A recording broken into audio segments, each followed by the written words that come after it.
going on, ladies and gentlemen? My name is Kevin Jackowitz. This is the Kaged Review, and this is a review for WWE Raw for 3/25/19.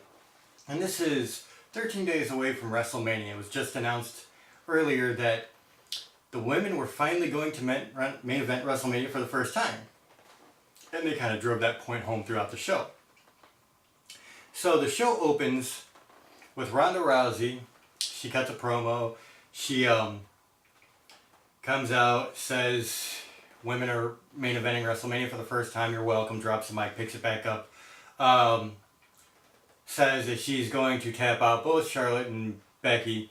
And then you find out through all this that the three women in this main event are going to have a gauntlet, or not a gauntlet match, but a beat the clock match.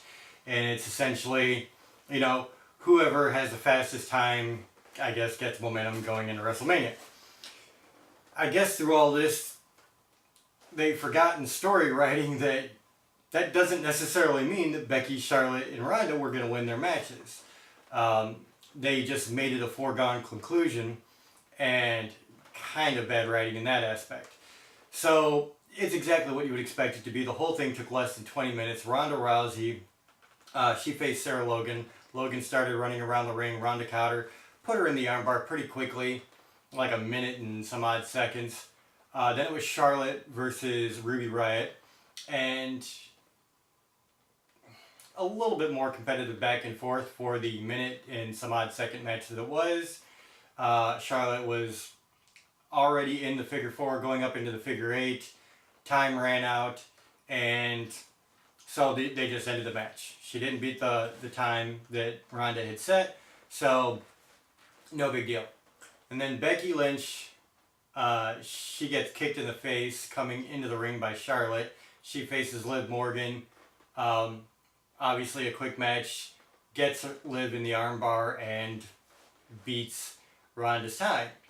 And all of this really did nothing except for make the Riott Squad look incredibly weak. And I don't know. I don't know that there was really a point to it, because there was really not much of a face-off between the women except for one kick. So that's how they started the show. I don't know.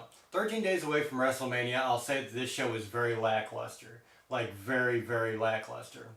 There were some things thrown in here. I'm just like, this is not a Road to WrestleMania show at all. And we'll get into that.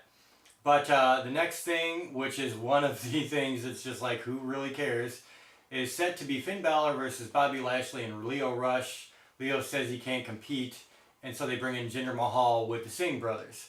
And so, obviously, Finn Balor's got to contest with a handicap match plus three guys on the outside of the ring. That's exactly what it is. And as you would expect, he overcomes the odds, pins Jinder Mahal after taking everybody outside on a dive. And so it's Finn Balor and Bobby Lashley at WrestleMania. And I don't really care about this match at all. It's already been done to death. And I mean, I really don't care who wins. Honestly, I don't. I have no investment in this match at all. Then you get Elias bit. He's in Times Square. Again, WWE writers trying to be funny, failing. And that's where I'm going to leave that. Aleister Black and Ricochet versus The Revival. This is exactly what you would expect it to be. It was a good match. A lot of high flying, a lot of energy. I can't really say that I'm a fan of WWE anymore. I even said this on Twitter. But every time Aleister Black and or Ricochet get in the ring, I become a fan again.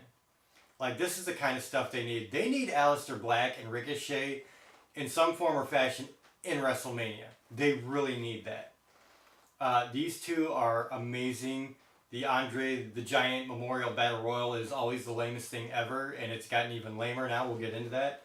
So having, maybe like somebody like Aleister Black win, I think would be a good move. So then you get a Drew McIntyre promo calling out Roman Reigns again for their match at WrestleMania. Roman Reigns hears a lot about Drew McIntyre talking about his family. Roman Reigns, if he's concerned about his family, he needs to not accept the match.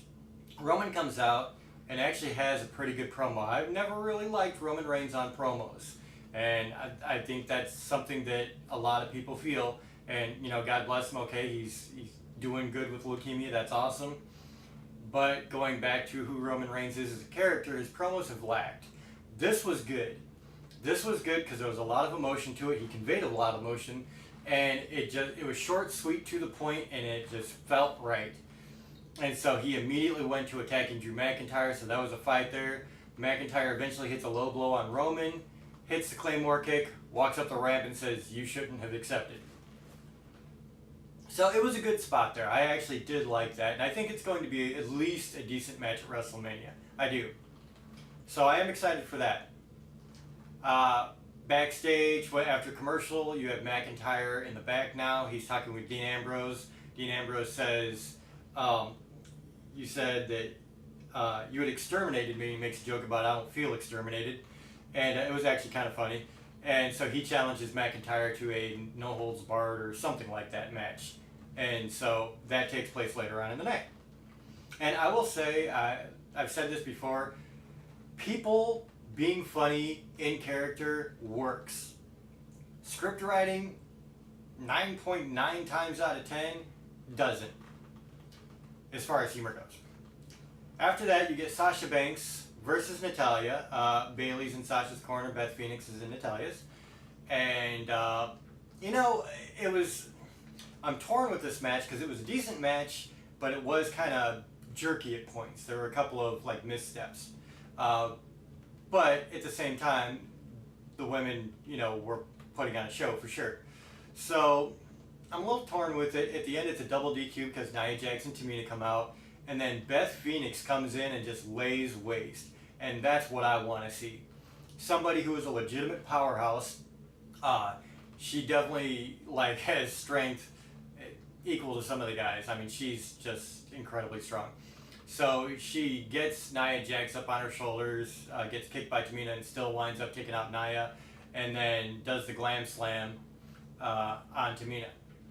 So at the end, they were standing tall. Then right after that, you get the Hall of Fame announcement for the Hart Foundation. Jim the Anvil Neidhart, who is Natalya's father, who just passed away recently, and Bret Hart. And so I thought that was very cool that they did that announcement. Natalya's still in the ring. Of course, she's in tears. So that was kind of a big thing. Charlie interviews Kurt Angle after that. Really not much to it. He's talking about the Baron Corbin thing. He gets interrupted by Baron Corbin. I really hope this is not what they're planning for that match. I really hope that they're going to do something else. That's all I can say about that. You get a moment of bliss with Braun Strowman in the ring, and then she puts Colin Jost and Michael Chi on the Titantron. They're via satellite. And Colin Jost is making a lot of jokes at Braun Strowman's expense. Braun Strowman's getting pissed off. He's already said he's going to be in the Andre the Giant Memorial Battle Royal. And so he says, "Why don't you two guys get in there?" And so he says to Alexa Bliss, "Can you make that happen?" Alexa's like, "Yeah, I can make that happen." So two things here right away. When the hell did Alexa Bliss start being able to make matches? She's not a GM anymore. So what gives with that? And the other thing is, these are two guys from Saturday Night Live. They're not wrestlers. You know it's going to suck. It just makes me not want to see the Andre the Giant Memorial Battle Royal now. And that's why I'm saying it would be awesome if they threw in somebody like Aleister Black. Maybe they get rid of Braun Strowman. Maybe he gets himself out, however it works. And then have somebody, up and coming win the Andre the Giant Memorial Battle Royal. After that, Charlie interviews Sasha Banks and Bayley backstage. And it comes down to, Sasha Banks and Bayley. They're both hearing about all these teams that are coming down, trying to get them. And Sasha's like, "We said we'd take on anybody, any brand, anywhere. So we'll just take on all of them." So it looks like this is a setup for Nia Jax, Tamina versus Beth Phoenix and Natalya versus the Iconics versus Sasha and Bayley. Which is what I called a week or two ago. And not very interested in this match. I'm just not. At least half of the performers in here suck. Nia Jax and Tamina, I'm not a fan of. The Iconics are horrible. So you have Natalya, Beth Phoenix, Sasha Banks, and Bayley that are going to have to carry this match. I don't know how I feel about that. And then you get Baron Corbin versus Apollo Crews. I don't know why we're doing this a second week in a row. They are truly running out of ideas. And this is the road to WrestleMania week. You would think this is the time that everybody's putting their heads together and being like, coming up with their best ideas of the year. Instead, we're getting this shit. A rehashed match that nobody cares about. And this time, Baron Corbin wins. He gets the end of days, and that's where I'm leaving that. Seth Rollins cuts a promo talking about how, you know, Brock Lesnar's ever there. He's going to be a fighting champion, blah, blah, blah. Same shit. Good promo, though. Not a bad promo. Paul Heyman comes out, does his Paul Heyman shtick, which is always good. And then when Paul Heyman's done, he starts walking up the ramp. Seth Rollins jumps out of the ring, runs up the ramp toward him. Paul Heyman falls on his ass. And Seth Rollins finishes his promo there and essentially says, you know, he's not here. There was a bit Paul Heyman was doing talking about, you know, people want thoughts and prayers. And he's like, I'm here to answer prayers. And I'm going to beat Brock Lesnar, get the championship. And that's, it was a decent promo all the way around. You get Kurt Angle versus Samoa Joe. Samoa Joe cuts a promo as he's walking to the ring, doing his heel shtick, playing the absolute heel too, which I love. Samoa Joe is 100% all the time, and I love that about him. Samoa Joe dominates most of the match, gets Kurt Angle in the coquina clutch. Kurt Angle throws Samoa Joe on his back, has his shoulders on the mat, gets the 1, 2, 3. Then you get a Triple H promo, kind of working the heel stick, but it's funny because he's really pandering to the fans and playing heel at the same time. It's funny, like, you know, Triple H is just Triple H at this point. So apparently he gets a letter from Batista's lawyers, and he says basically Batista wants to end Triple H's career. He wants Triple H's career on the line, and Triple H agrees. So this is now a career match. And I will say Triple H had this really funny moment where he started reading this letter that was supposedly from Batista's lawyers. And last week, Batista was like, give me what I want. And he kept repeating it. And so Triple H does this really funny, tell me what you want. Tell me what you really want. I want, you know, doing the whole Spice Girl thing. And it was really funny. Triple H is really good like that. He really is. So, the match, I don't know. I really don't know. I don't know if I'm excited for this or not. I don't know how to feel about it. Batista's been gone for a while. Neither one of them are exactly young. It could be end of career match for Triple H. I don't know. I'm kind of interested in it just for that, the career match. But I'm not sure. Elias does another New York bit where he's got his guitar case open and he's playing and he's got a bunch of hundreds in the case. And he's doing a promo and some guy comes and like steals the suitcase. It was alright. And that leads you to the main event, which is Dean Ambrose versus Drew McIntyre. When they had their Falls Count Anywhere match, it was really, really damn good. And this was good. It wasn't as good as the Falls Count Anywhere, I don't think, but it was good. At the end of the day, the song remains the same though. Nobody comes out, nobody interferes. Roman Reigns doesn't do anything. Drew beats Dean again, so I mean, there wasn't really a whole lot to get excited about for this one.